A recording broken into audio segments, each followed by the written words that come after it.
Hello everybody, welcome to my channel. My name is Rachel.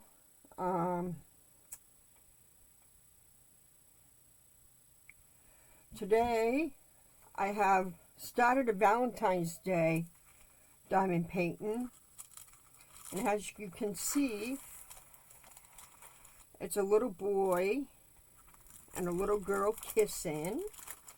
I don't know if you can see the little girl, but I'm on the second area right here, and I thought, that'd be so cute. I started up here already on this side, and I thought it'd be so cute for Valentine's. I'm just hoping I can get it done before Valentine's is over, because that's what, almost 3 or 4 weeks. Yeah, my birthday is 7 days before, so yeah, it's 14 days. So, my birthday is next month, and I bought some diamond paintings that are supposed to be coming in this weekend. I'm waiting on one more, and I got them for my birthday. I got them early, so I figured we do the Valentine's Day one and do chapter, I believe we're on 14 or 15. Let me check here just to make sure I wrote it down this time. Let's see. We're on chapter 15. So let's get that going. And I believe it's 28 minutes. I hope everybody's doing well.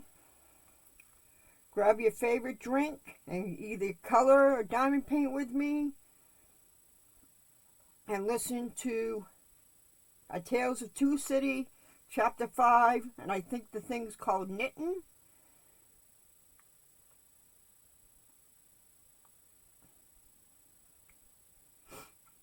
Get it going here. Here we go.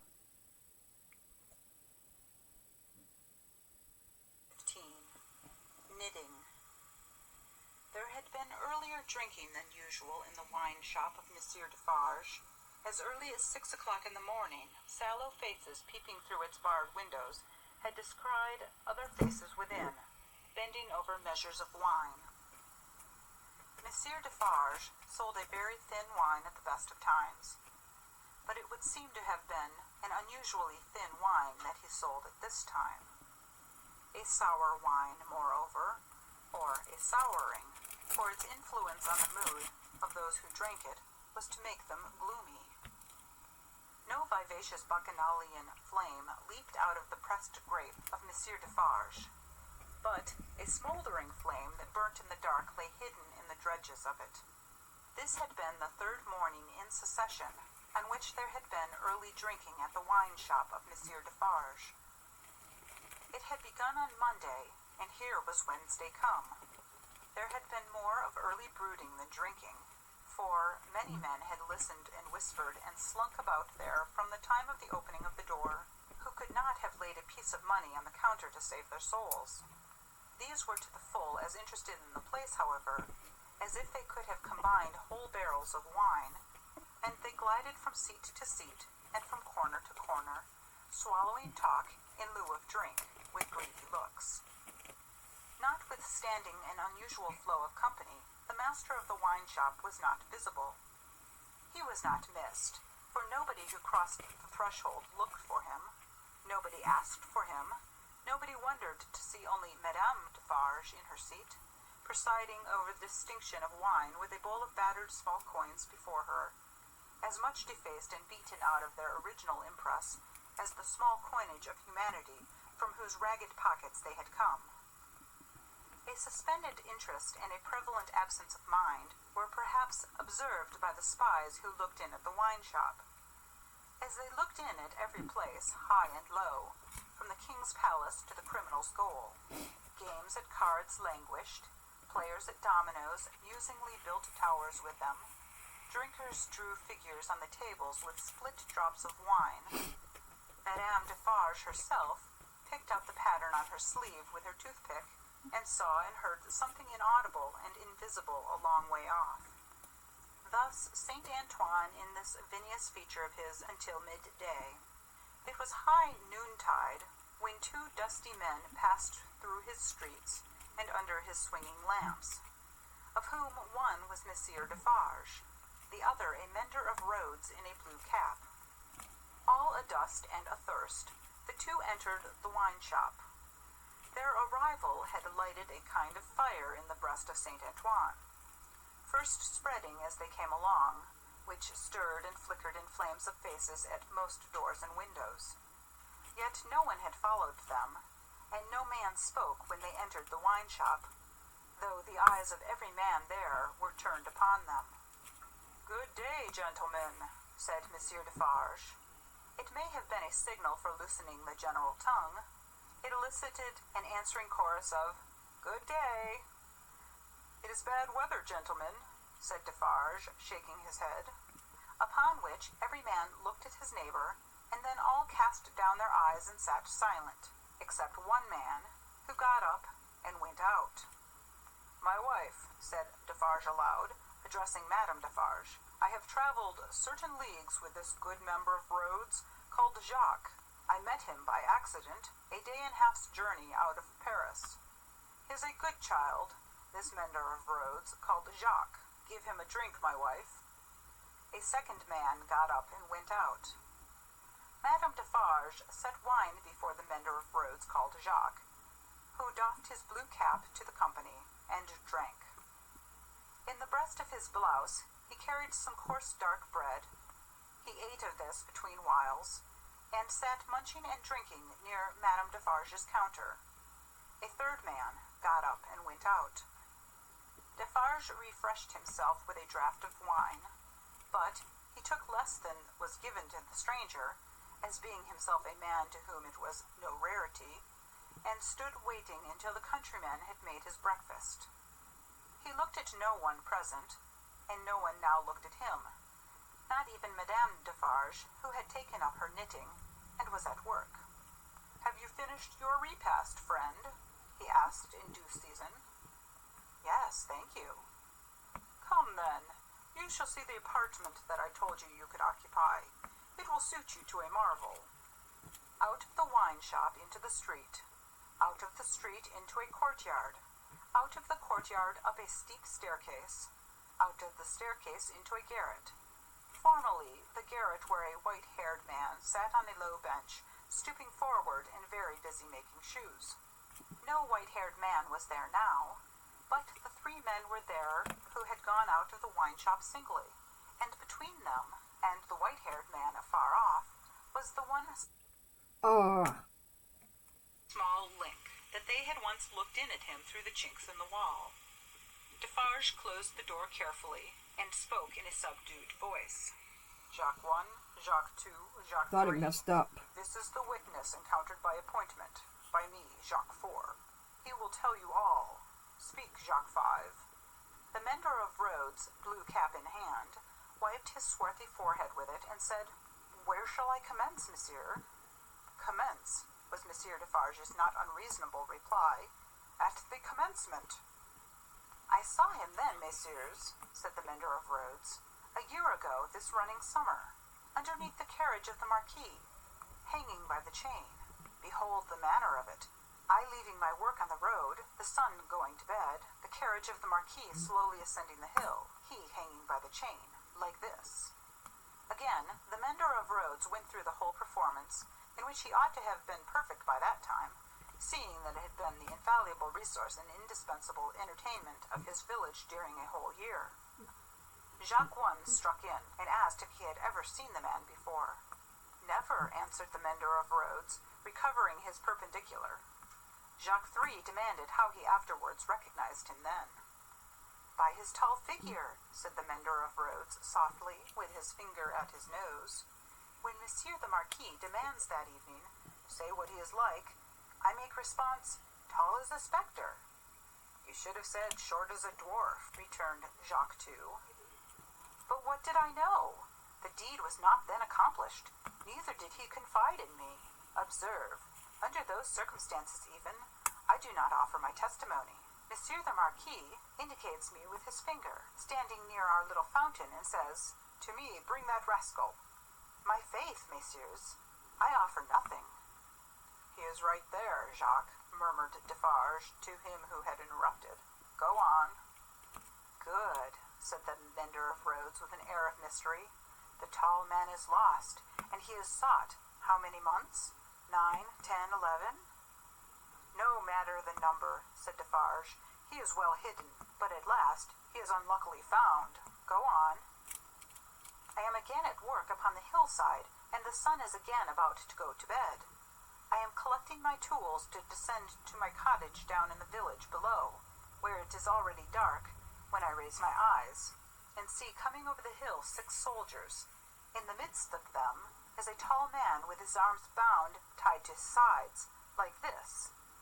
With the aid of his indispensable cap, he represented a man with his elbows bound fast at his hips, with cords that were knotted behind him.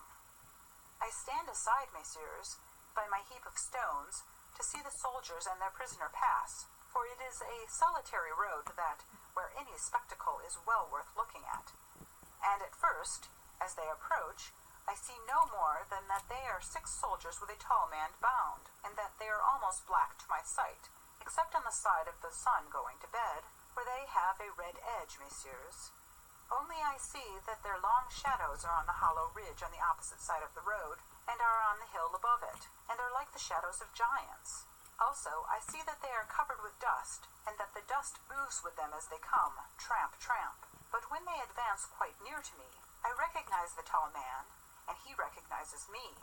Ah, but he would be well content to precipitate himself over the hillside once again, as on the evening when he and I first encountered, close to the same spot. He described it as if he were there, and it was evident that he saw it vividly. Perhaps he had not seen much in his life. I do not show the soldiers that I recognize the tall man. He does not show the soldiers that he recognizes me. We do it, and we know it, with our eyes. "Come on," says the chief of that company, pointing to the village. "Bring him fast to his tomb." And they bring him faster. I follow. His arms are swelled because of being bound so tight. His wooden shoes are large and clumsy, and he is lame. Because he is lame and constantly slow, they drive him with their guns, like this. He imitated the action of a man being impelled forward by the butt ends of muskets. As they descend the hill like madmen running a race, he falls. They laugh and pick him up again. His face is bleeding and covered with dust, but he cannot touch it. Thereupon they laugh again. They bring him into the village. All the village runs to look. They take him past the mill and up to the prison. All the village sees the prison gate open in the darkness of the night and swallow him, like this. He opened his mouth as wide as he could and shut it with a sounding snap of his teeth. Observant of his unwillingness to mar the effect by opening it again, Defarge said, "Go on, Jacques." "All the village," pursued the mender of roads on tiptoe in a low voice, "withdraws. All the village whispers by the fountain. All the village sleeps. All the village dreams of that unhappy one within the locks and bars of the prison on the crag, and never to come out of it except to perish. In the morning, with my tools upon my shoulder, eating my morsel of black bread as I go, I make a circuit by the prison on my way to my work. There I see him, high up behind the bars of a lofty iron cage, bloody and dusty as last night looking through. He has no hand free to wave to me. I dare not call to him. He regards me like a dead man." Defarge and the 3 glanced darkly at one another. The looks of all of them were dark, repressed, and revengeful. As they listened to the countryman's story, the manner of all of them, while it was secret, was authoritative too. They had the air of a rough tribunal. Jacques 1 and 2 sitting on the old pallet bed, each with his chin resting on his hand, and his eyes intent on the road mender. Jacques 3, equally intent, on one knee behind them, with his agitated hand always gliding over the network of fine nerves about his mouth and nose. Defarge standing between them and the narrator, whom he had stationed in the light of the window, by turns looking from him to them, and from them to him. "Go on, Jacques," said Defarge. "He remains up there in his iron cage some days. The village looks at him by stealth, for it is afraid, but it always looks up, from a distance, at the prison on the crag. And in the evening, when the work of the day is achieved, and it assembles to gossip at the fountain, all faces are turned towards the prison. Formerly, they were turned towards the posting house. Now they are turned towards the prison. They whisper at the fountain that, although condemned to death, he will not be executed. They say that petitions have been presented in Paris, showing that he was enraged and made mad by the death of his child. They say that a petition has been presented to the king himself. What do I know? It is possible. Perhaps yes, perhaps no. Listen then, Jacques, number 1 of that name sternly interposed. Know that a petition was presented to the king and queen. All here, yourself excepted, saw the king take it, in his carriage in the street, sitting beside the queen. It is Defarge, who you see here, who, at the hazard of his life, darted out before the horses with a petition in his hand. And once again, listen, Jacques, said the kneeling number 3, his fingers ever wandering over and over those fine nerves, with a strikingly greedy air, as if he hungered for something that was neither food nor drink. The guard, horse and foot, surrounded the petitioner, and struck him blows. You hear? I hear, messieurs. Go on, then, said Defarge. Again, on the other hand, they whisper at the fountain, resumed the countryman, that he is brought down into our country to be executed on the spot, and that he will very certainly be executed. They even whisper that because he has slain Monseigneur, and because Monseigneur was the father of his tenants, serfs, what you will, he will be executed as a parricide. One old man says at the fountain that his right hand, armed with the knife, will be burnt off before his face, that into wounds which will be made in his arms, his breast, and his legs, there will be poured boiling oil, melted lead, hot resin, wax, and sulfur. Finally, that he will be torn limb from limb by 4 strong horses. That old man says all this was actually done to a prisoner who made an attempt on the life of the late king, Louis XV. But how do I know if he lies? I am not a scholar. Listen once again, then, Jacques, said the man with the restless hand and the craving air. The name of that prisoner was Damiens, and it was all done in open day, in the open streets of this city of Paris. And nothing was more noticed in the vast concourse that saw it done than the crowd of ladies of quality and fashion who were full of eager attention to the last, Jacques, prolonged until nightfall, when he had lost 2 legs and an arm, and still breathed. And it was done. Why, how old are you? 35, said the mender of roads, who looked 60. It was done when you were more than 10 years old. You might have seen it. Enough, said Defarge, with grim impatience. Long live the devil. Go on. Well, some whisper this, some whisper that. They speak of nothing else. Even the fountain appears to fall to that tune. At length, on Sunday, when all the village is asleep, some soldiers, winding down from the prison, and their guns ring on the stones of the little street.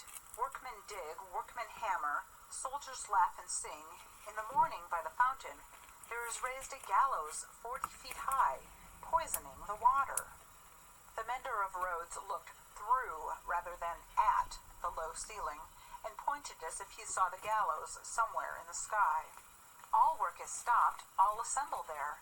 Nobody leads the cows out. The cows are there with the rest. At midday, the roll of drums. Soldiers have marched into the prison in the night, and he is in the midst of many soldiers. He is bound as before, and in his mouth there is a gag, tied so, with a tight string, making him look almost as if he laughed. He suggested it by creasing his face with his 2 thumbs from the corners of his mouth to his ears. On the top of the gallows is fixed the knife, blade upwards, with its point in the air. He is hanged there, 40 feet high, and is left hanging, poisoning the water. They look at one another as he used his blue cap to wipe his face, on which the perspiration had started afresh while he recalled the spectacle. It is frightful, messieurs. How can the women and the children draw water? Who can gossip of an evening under that shadow? Under it, have I said? When I left the village, Monday evening as the sun was going to bed, and looked back from the hills, the shadow struck across the church, across the mill, across the prison, seem to strike across the earth, messieurs, to where the sky rests upon it. The hungry man gnawed one of his fingers as he looked at the other three, and his finger quivered with the craving that was on him. That's all, messieurs. I left at sunset, as I had been warned to do, and I walked on that night and half next day, until I met, as I was warned I should, this comrade. With him I came on, now riding and now walking, through the rest of yesterday and through last night, and here you see me. After a gloomy silence, the first Jacques said, "Good. You have acted and recounted faithfully. Will you wait for us a little outside the door?" "Very willingly," said the mender of roads, whom Defarge escorted to the top of the stairs, and leaving seated there, returned. The three had risen, and their heads were together when he came back to the garret. "How say you, Jacques?" demanded number one. "To be registered?" "To be registered, as doomed to destruction," returned Defarge. "Magnificent!" croaked the man with the craving. "The chateau and all the race?" inquired the first. "The chateau and all the race," returned Defarge. "Extermination!" The hungry man repeated in a rapturous croak, "Magnificent!" and began gnawing another finger. "Are you sure," asked Jacques II of Defarge, "that no embarrassment can arise from our manner of keeping the register? Without doubt it is safe, for no one beyond ourselves can decipher it. But shall we always be able to decipher it? Or, I ought to say, will she?" "Jacques," returned Defarge, drawing himself up, "if Madame, my wife, undertook to keep the register in her memory alone, she would not lose a word of it, not a syllable of it. Knitted in her own stitches and her own symbols, it will always be as plain to her as the sun. Confide in Madame Defarge. It would be easier for the weakest poltroon that lives to erase himself from existence than to erase one letter of his name or crimes from the knitted register of Madame Defarge." There was a murmur of confidence and approval, and then the men who hungered asked, "Is this rustic to be sent back soon?" "I hope so. He is very simple. Is he not a little dangerous?" "He knows nothing," said Defarge. "At least nothing more than would easily elevate himself to a gallows of the same height. I charge myself with him. Let him remain with me. I will take care of him and set him on his road. He wishes to see the fine world, the king, the queen, the court. Let him see them on Sunday." "What?" exclaimed the hungry man, staring. "Is it a good sign that he wishes to see royalty and nobility?" "Jacques," said Defarge, "judiciously show a cat milk if you wish her to thirst for it. Judiciously show a dog his natural prey if you wish him to bring it down one day."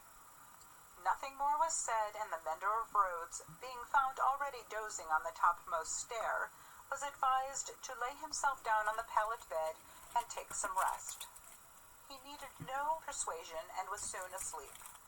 Worse quarters than Defarge's wine shop could easily have been found in Paris for a provincial slave of that degree. Saving for a mysterious dread of Madame, by which he was constantly haunted, his life was very new and agreeable. But Madame sat all day at her counter, so expressively unconscious of him, and so particularly determined not to perceive that his being there had any connection with anything below the surface, that he shook in his wooden shoes whenever his eye lighted on her. For he contended with himself that it was impossible to foresee what that lady might pretend next, and he felt assured that if she should take it into her brightly ornamented head to pretend that she had seen him do a murder, and afterwards flay the victim, she would infallibly go through with it until the play was played out. Therefore, when Sunday came, the mender of roads was not enchanted, though he said he was, to find that Madame was to accompany Monsieur and himself to Versailles. It was additionally disconcerting to have Madame knitting all the way there in a public conveyance. It was additionally disconcerting yet to have Madame in the crowd in the afternoon, still with her knitting in her hands, as the crowd waited to see the carriage of the king and queen. "You work hard, Madame," said a man near her. "Yes," answered Madame Defarge, "I have a good deal to do." "What do you make, Madame?" "Many things." "For instance?" For instance, returned Madame Defarge composedly, shrouds. The man moved a little further away as soon as he could, and the mender of roads fanned himself with his blue cap, feeling it mightily close and oppressive. If he needed a king and queen to restore him, he was fortunate in having his remedy at hand, for soon the large-faced king and the fair-faced queen came in their golden coach, attended by the shining bullseye of their court, a glittering multitude of laughing ladies and fine lords, and in jewels and silks and powder and splendor, and elegantly spurning figures and handsomely disdainful faces of both sexes. The mender of roads bathed himself, so much to his temporary intoxication, that he cried, "Long live the king! Long live the queen! Long live everybody and everything!" as if he had never heard of ubiquitous Jacques in his time. Then there were gardens, courtyards, terraces, fountains, green banks, more king and queen, more bullseye, more lords and ladies, more long live they all, until we absolutely wept with sentiment. During the whole of this scene, which lasted some 3 hours, he had plenty of shouting and weeping in sentimental company, and throughout Defarge held him by the collar, as if to restrain him from flying at the objects of his brief devotion and tearing them to pieces. "Bravo," said Defarge, clapping him on the back when it was over, like a patron. "You are a good boy." The mender of roads was now coming to himself, and was mistrustful of having made a mistake in his late demonstrations. But no. "You are the fellow we want," said Defarge in his ear. "You make these fools believe that it will last forever. Then they are the more insolent, and it is the nearer ended." "Hey!" cried the mender of roads reflectively. "That's true. These fools know nothing. While they despise your breath, and would stop it for ever and ever, in you or in 100 like you rather than in one and their own horses or dogs, they only know what your breath tells them. Let it deceive them, then, a little longer. It cannot deceive them too much."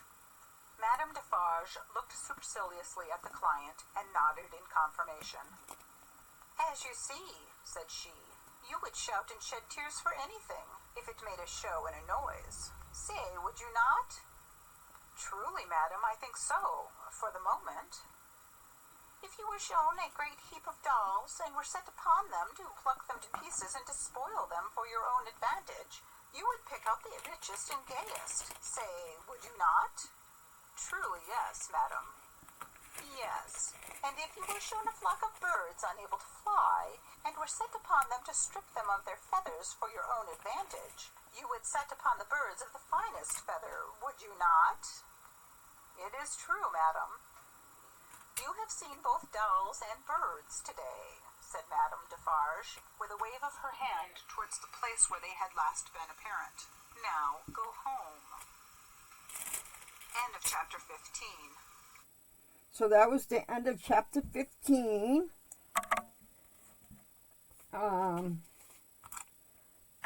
So I will be working on this because I would like to get it done for Valentine's Day. And hopefully on the next video I'll have this one done and this one done up here. Hopefully. I'll have to work a lot on it to get it done. So thank you for watching. And if you like my content, please subscribe and hit the like button. And I hope everybody has a good weekend. Thank you.